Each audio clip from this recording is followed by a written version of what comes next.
राष्ट्रकवि मैथिली शरण गुप्त के शब्दों में, जाकर रण में ललकारी थी वह तो झांसी की झलकारी थी, जाकर रण में ललकारी थी वह तो झांसी की झलकारी थी, गोरों से लड़ना सिखा गई है इतिहास में झलक रही, वह भारत की ही नारी थी, वह भारत की ही नारी थी।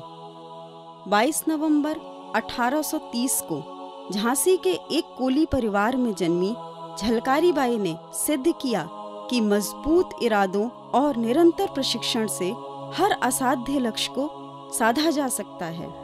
पिता सैनिक थे तो जन्म के साथ ही हथियारों से दोस्ती हो गई थी। उम्र बढ़ने के साथ ये दोस्ती भी गहरी होती गई। झलकारी बाई की शादी भी एक सैनिक के साथ हुई। एक बार झलकारी बाई किसी अवसर पर रानी लक्ष्मीबाई के सामने गईं, तो रानी हैरान रह गईं। हैरानगी इसलिए क्योंकि झलकारी बाई की शक्ल रानी लक्ष्मीबाई से मिलती थी।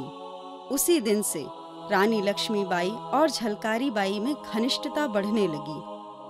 1857 की क्रांति में झांसी पर अंग्रेजों ने हमला किया।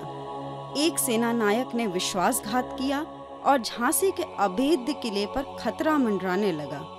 अंग्रेज किले तक पहुंचने में सफल रहे और रानी घिर गईं। तब झलकारी बाई ने कहा कि आप जाइए और मैं आपकी जगह लेती हूँ। रानी निकल गईं और झलकारी उनके वेश में लड़ती रहीं। जनरल ह्यूरोज ने झलकारी बाई को पकड़ लिया। अंग्रेज सेना खुश हुई कि उन्होंने रानी को पकड़ लिया। उनकी बात सुन झलकारी बाई हंसने लगी। ह्यूरोज को लगा ये पागल हो गई है। झलकारी बाई के अंत को लेकर तमाम मतभेद हैं। कोई कहता है ह्यूरोज ने झलकारी बाई को छोड़ दिया था, कोई कहता है तोप के मुंह पर बांधकर उड़ा दिया था।